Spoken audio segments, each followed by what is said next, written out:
thank you for joining us. Thank you for having me.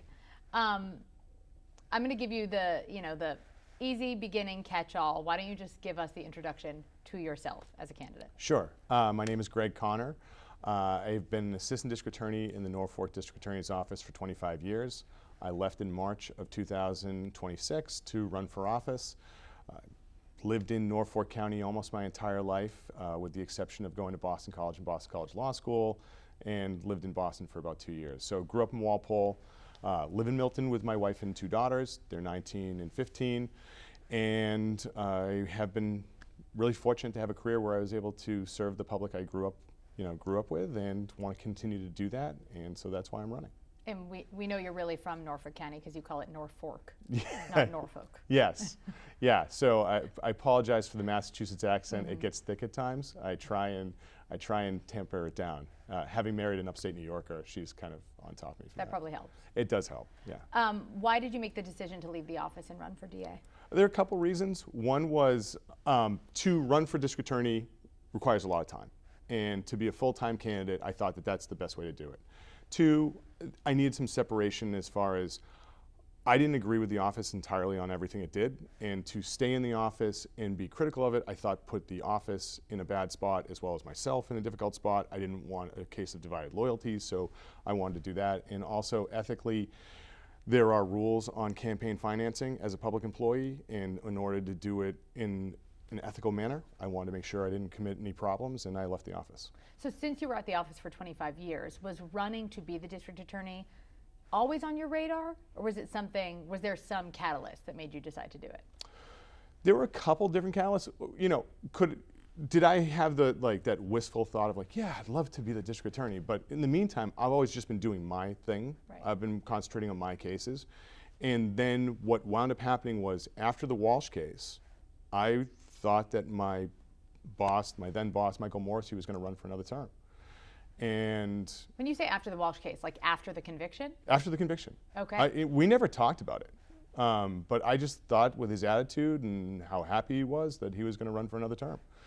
And so it was about 2 weeks later he decided that he wasn't. And it was about a week after that of a lot of soul searching, talking to my family, talking to friends. I had an outpouring of support from the defense bar, as well as other prosecutors and police, and also families of victims.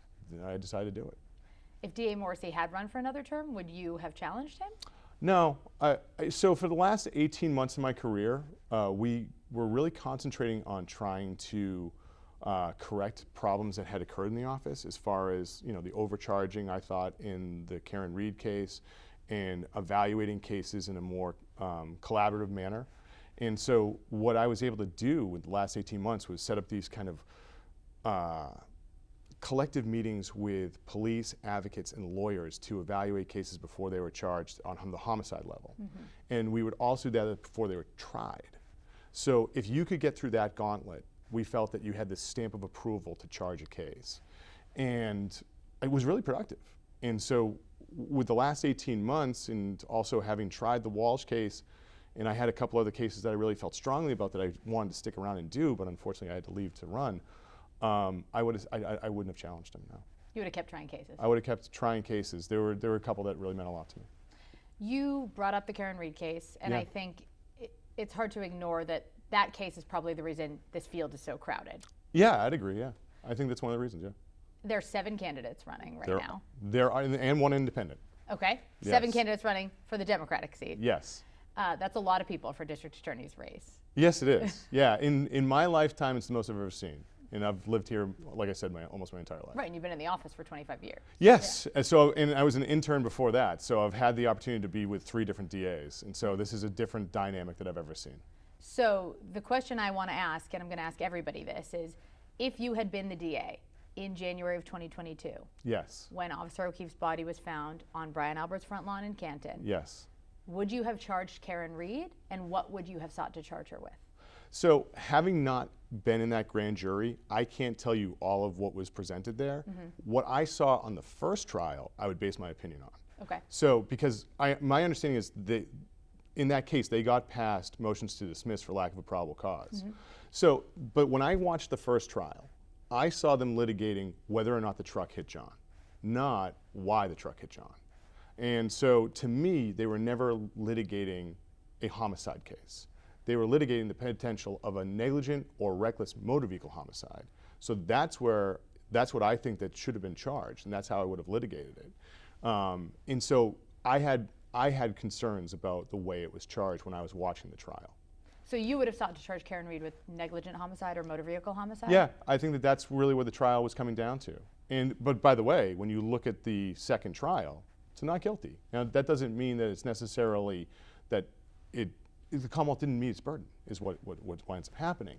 But I think that you have to listen to a jury in that and go, wow, there really wasn't evidence there for a homicide trial. How do you think it would have turned out differently had the goal charge been negligent homicide? I don't know, because I know I'm asking you to look into a crystal ball. Yeah, and it's also like I wasn't in the deliberations. I don't know what was important to the jurors. Here's my personal philosophy on charging cases, is I think if you overcharge a case as a prosecutor, you lose credibility with the jury. And when you do that, it could be somewhat cancerous to the rest of your case. Okay. And so I believe that you should be conservative with your charging and charge what you believe you can prove. And so what they were really litigating was whether or not that truck hit John. And so I think on the second trial, when I looked at Hank Brennan's closing argument, there was some compelling evidence for that argument of like, did the truck hit John? Did John not make it inside? Mm-hmm. So I think that the evidence was there to present that charge at trial. That all made sense. But I was never seeing the homicide charge. And given that you were in the office, obviously this wasn't your case. Right. But what was the dynamic like? You were trying other high-profile cases at the time. Whose call was it to go for the homicide charge? And what's it like to have worked in the office and not necessarily agreed with the approach? Well, I mean, I think everyone's had a boss that they didn't agree with. So that happens just in every in every workspace. Mm-hmm. And so it's frustrating. You have faith that the people that are working on it know more about the situation than you do, and you defer to them. So that case was being prosecuted by a lead prosecutor. He was answering to the first assistant, and the first assistant was answering to the district attorney. Okay. So that was kind of the chain of command on that. And that was traditionally how homicides were done. And like I said, in the last 18 months of my career, once that first assistant retired, we kind of took a more collective or collaborative approach on how to charge and how to try cases. And I found it to be very productive. Why didn't you get that case? Because you try a lot of the big homicides. That's a good question. I don't know. I'll tell you what I think happened was I had just finished trying Tammy Galloway. Okay. And that was the first homicide trial since COVID. And we were really getting up on our two legs after that point. We're trying trials with masks on. We're using new equipment. We're getting through all this. So I finished that. I remember the incident with John.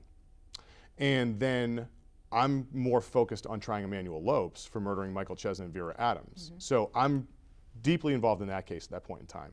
And then, I'm still handling other cases as well that were coming in. So, why I didn't get it, I can't answer it. I know I was pretty busy at the time. And then what wound up happening was once I finished trying Emmanuel Lopes the second time, because we had a hung jury, I was asked to watch Karen Reed. Okay. And I did do that.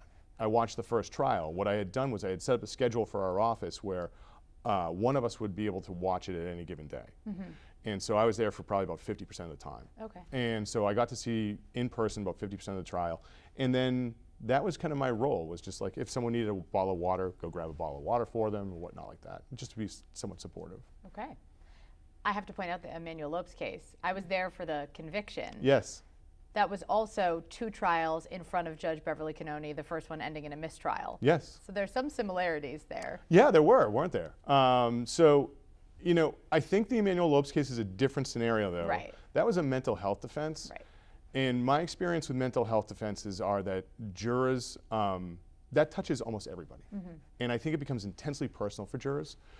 And what was interesting about that hung jury was the foreperson gave an interview.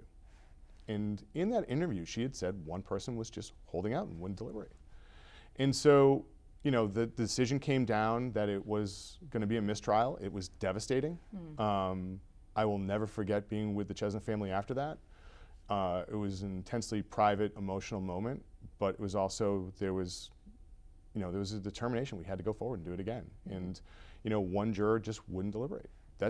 So be it. That is that juror's right to do that. And then we had a double homicide in our hands. Right. And so we just felt strongly we had to go forward. And so the office, the police, and the family, both families felt we had to go forward. Right, and you knew, I mean, in that case, you only had one juror holding out, so that probably felt like a more surmountable goal.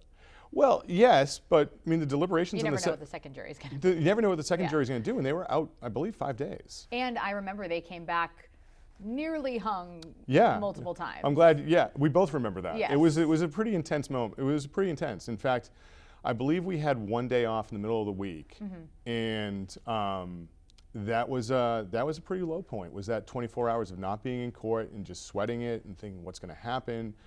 Looking at your calendar, are we going to do this a third time? When would we do it? Is the family ready for this a third time? Like, there was a lot of this going in your head, and then they did come back. So, and it was, and I will say it was as devastating as it was for that hung jury on the first one.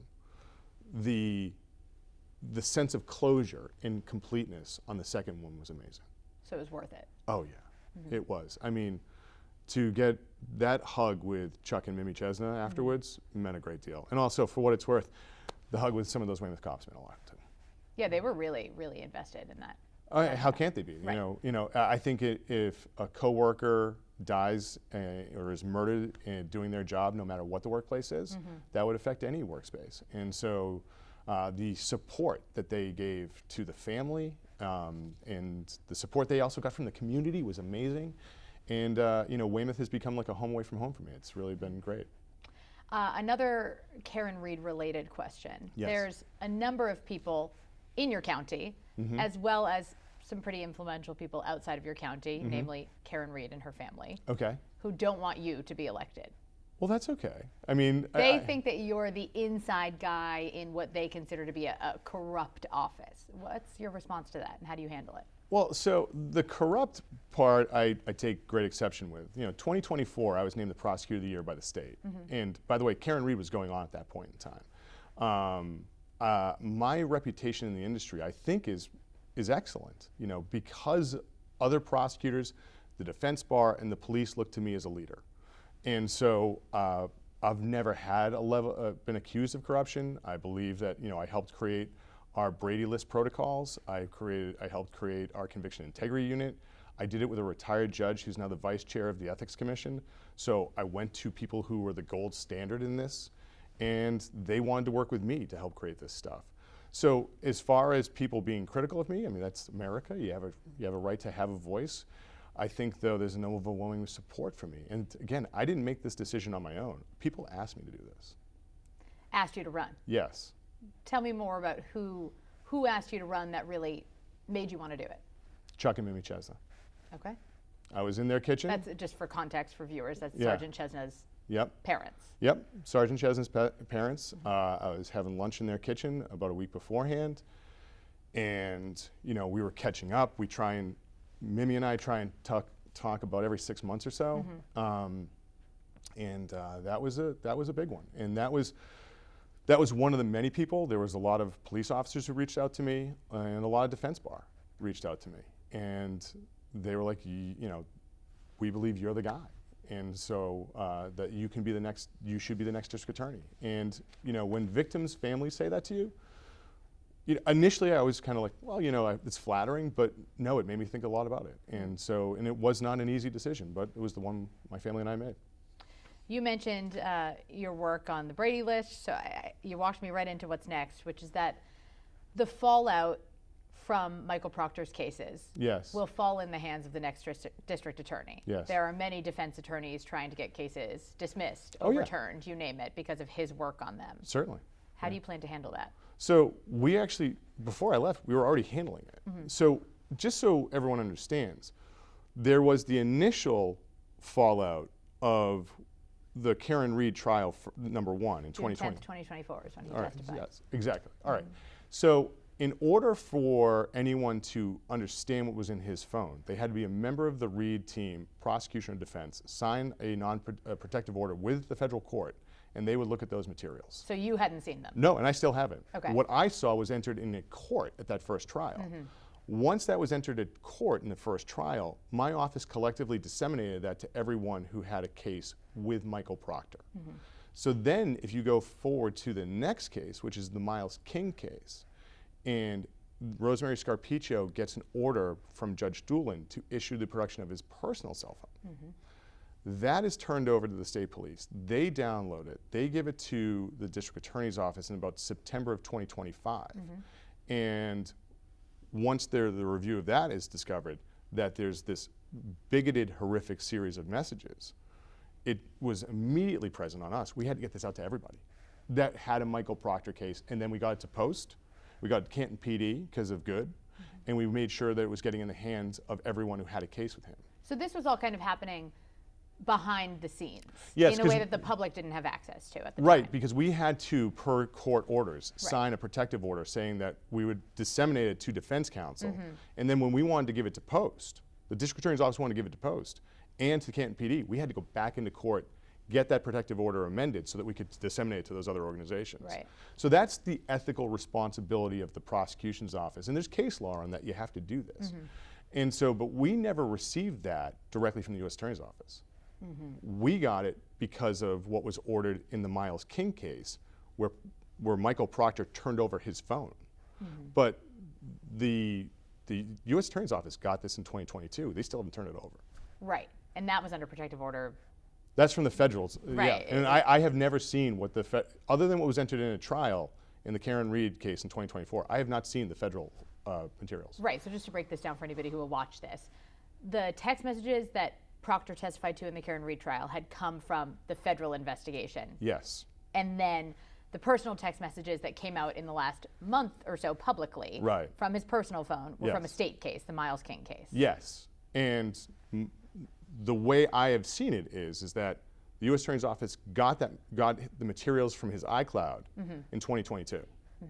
We got that information in 2025 by the production of that phone. So what does it say to you, or what are you implying, if anything, that the feds had that in 2022 and nobody's found out anything about it until now? I can tell you that when we get this information, we have an affirmative responsibility to answer your question, like how is the DA's office going to handle this? Right. We have an affirmative responsibility to get it out there, and that's exactly what we've been doing, or what I was doing before I left. And so I had to get that information in the hands of the defense counsel on the Walsh case immediately. Do you worry, because these are cases that you tried, you've gotten convictions on some of them. I mean, do you worry about what's going to happen with them because of his text messages? Yes, but I mean, that's the nature of, like, we want to make sure that every conviction we get is the right conviction. That's the nature of it. It's not to win at all costs. It's to do the right thing. I mean, I take an oath as assistant district attorney to uphold the Constitution and the laws of the Commonwealth. And so sometimes that means that I'm going to lose a case because I don't meet the burden, or I can't, like, constitutionally, something could be protected and I have to follow that. And so I uphold that oath every time. So were there any red flags that you had seen with Michael Proctor that could have maybe, gotten him off these cases sooner to avoid that stain? So what I saw from Michael Proctor is I worked with him specifically on 2 cases. Okay. Brian Walsh. Brian Walsh, and then there was another case that's still pending before I left, where he was on it for about 24 hours and didn't do anything. Okay. And so he was really a non-entity on that second case. Okay. So on Brian Walsh, when I was working with him, I was also working with Cohasset Police Department. I found that they were excellent. I was working with Harrison Schmidt, who was a dynamite investigator, and I found myself leaning on Harrison Schmidt more. And then, what wound up happening was that Michael Proctor became involved with getting ready for Karen Reed and working on that case. So I was just shifting responsibilities to Cohasset PD. Okay. And he became less of a factor in my case. In fact, once he testified in 2024 and then he was suspended, I filed in writing I wouldn't call him as a witness to the court so that defense could. And they would know that they could summons him and find him if they wanted him. I just wanted to make sure everyone knew I'm not going to call this guy. You didn't want to rely on him anymore? No, not at all. I mean, I don't need a bigot. I don't need a misogynist. I don't need that person on my trial team. And if there was a case if there was an issue that I did, I would let people know. But with the way that the evidence had been presented and collected and worked on, he was a non-entity. And in fact, it's interesting, he didn't testify. The defense was going to call him. They chose not to. I know, he didn't testify in the Walsh case. Yeah. I want to move into another somewhat controversial case in the county, which is Aiden Carney. Oh, okay. He's ever heard of him? Yes, yeah. So, again, for viewers who might watch this, he's the online social media blogger known as Turtleboy. Yep. He's facing several counts of witness intimidation, and most likely I think because of delays, he's going to go to trial under whoever's the next DA. Uh-huh. What would your plan be? Well, so right now there is an independent prosecutor that's been hired by the Norfolk County District Attorney's Office, retired Judge Cosgrove. It's prosecuting that case. And my understanding was he was hired because the Norfolk County District Attorney's Office, not Michael Morrissey, not anyone else, the Norfolk County District Attorney's Office was conflicted out, and that was determined by the BBO, the Board of Bar Overseers. Okay, so that wasn't Michael Morrissey's call. No, my understanding is that they went to the Board of Bar Overseers, got asked for an opinion. They said you're conflicted out, so you had to get another prosecutor. And so they eventually settled on, retired Judge Cosgrove. And so, if elected, I would just defer to the independent prosecutor. I don't think that you can interfere with that at this point in time, where there's been a decision that it's not the district attorney, it's the office that's conflicted out. Retired Judge Cosgrove, I believe I noticed, let me check my notes to make sure, I believe he donated to your campaign. Well, I worked with Judge Cosgrove for about 10 years before he became a judge. And he's an excellent judge. He's a very smart person. And in fact, he was the person I used to go to for advice when I was in the DA's office. So your position would be, as DA, you basically wouldn't put your hands in that case. You would leave it up to him. I would leave it to the independent prosecutor. Okay. Specifically because the BBO has said that there's a conflict. And so, I don't know if I can overcome what the Board of Bar Overseers has said. Speaking of campaign contributions, I looked at yours, and you have raised the second most money in this race, I believe. All right. And a large percentage of your donors are people from Massachusetts, people from Norfolk County, and a lot of lawyers. You mentioned you had been contacted by, I noticed a lot of prominent defense attorneys on that list as well. Kevin Reddington was on there as having donated to you. Yep. What do you think that says about your campaign and the kind of DA you would be? Well, I think it says, one, that the people from this county and from this state believe in me. And that's incredibly touching. Two, to have the defense bar support me means an awful lot, because I'll tell you, I got an opportunity to knock on doors in Needham with a retired public defender. And she and I were going on doors. And I never thought a public defender and a district attorney would be knocking on doors together. And she's like, this is the person you got to vote for. Ethical person. This is the person you want. Now imagine that. A public defender who has spent her entire career fighting with me is out there with me, shoulder to shoulder, asking people to vote for me.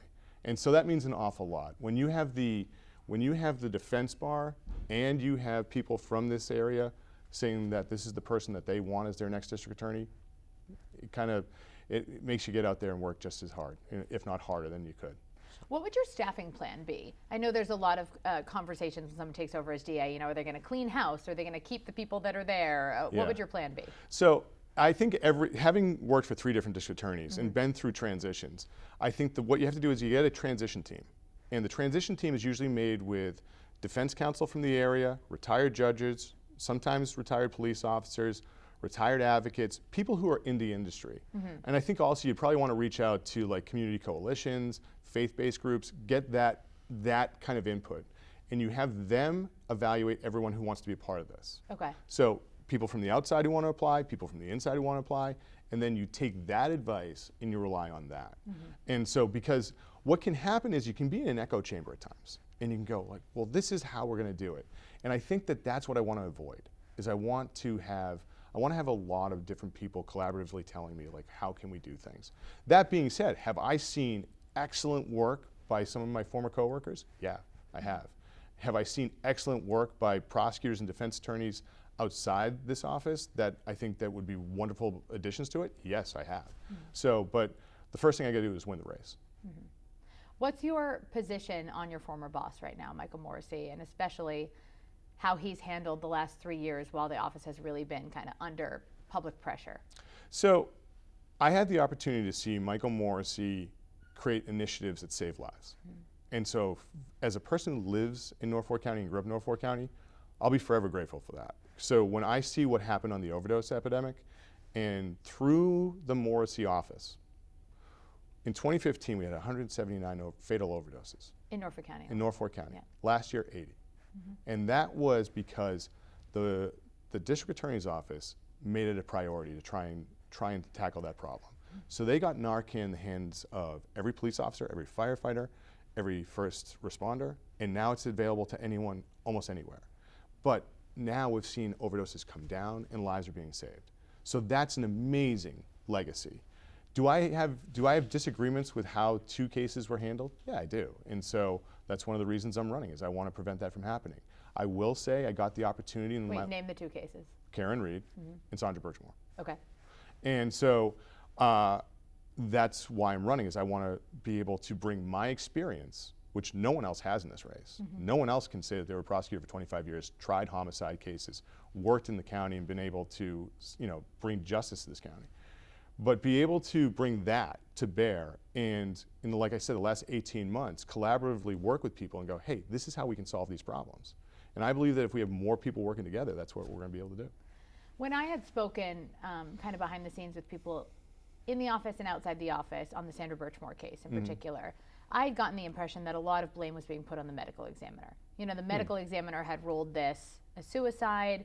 We really can't get around that. So what mistakes do you think were made? What do you think should have been done differently? So, from the DA office perspective. I think once Dr. Bodden issued an alternative cause of death, ruling it a homicide, that was the perfect opportunity to utilize a judicial inquest. Okay. And so that's what I think is the missed opportunity there, because that gives an opportunity for the prosecution, for the defense, and even the family to give evidence to a judge, non-biased, district court judge, in a proceeding that's almost like a trial.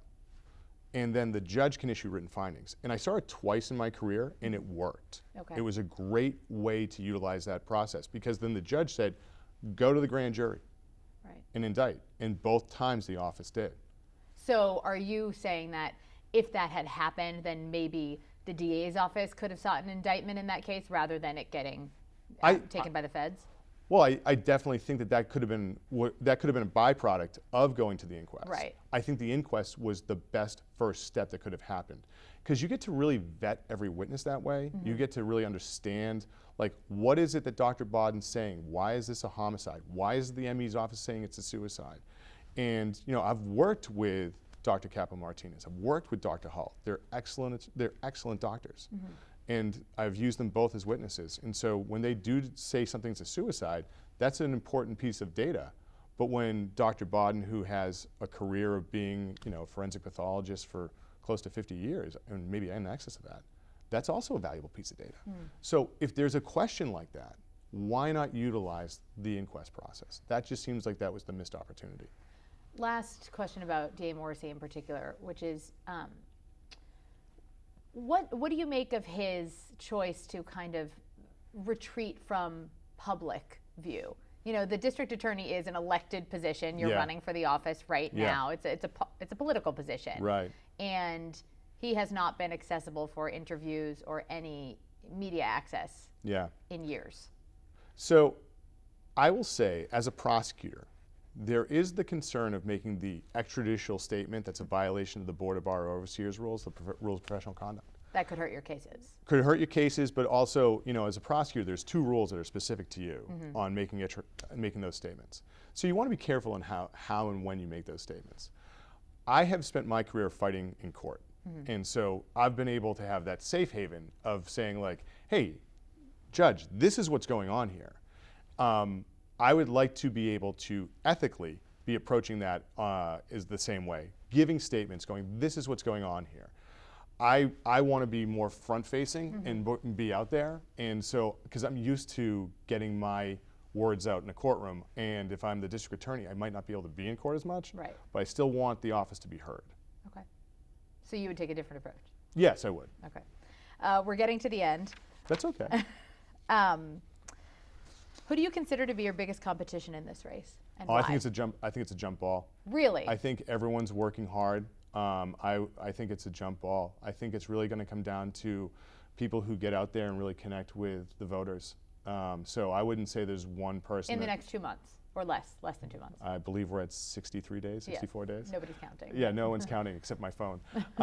So no, I think it's jump ball. I don't think that there's a front runner. I don't think that there's anyone in the rear. I think everyone's trying their hardest. And so, yeah, I think it's going to come down to hard work.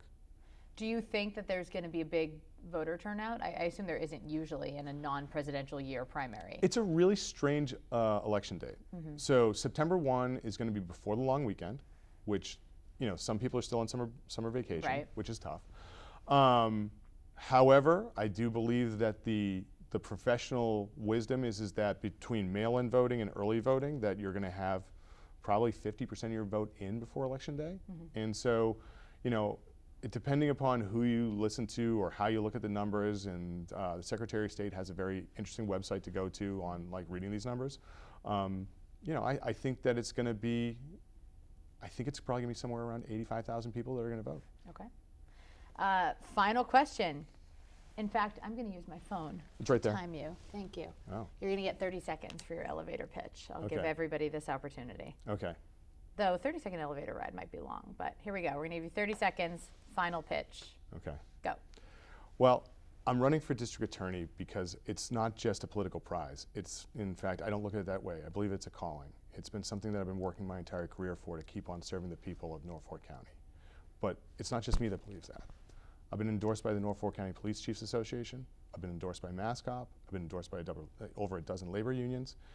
And I have victims that are endorsing me. I have Defense Bar endorsing me. And I believe that with this type of support, I will be able to be the next district attorney. Time. Nailed it. Thank you very much. Thank you for your time. Thank you. It's very pleasure. nice to meet you. Nice to meet you as well. All right, that's that.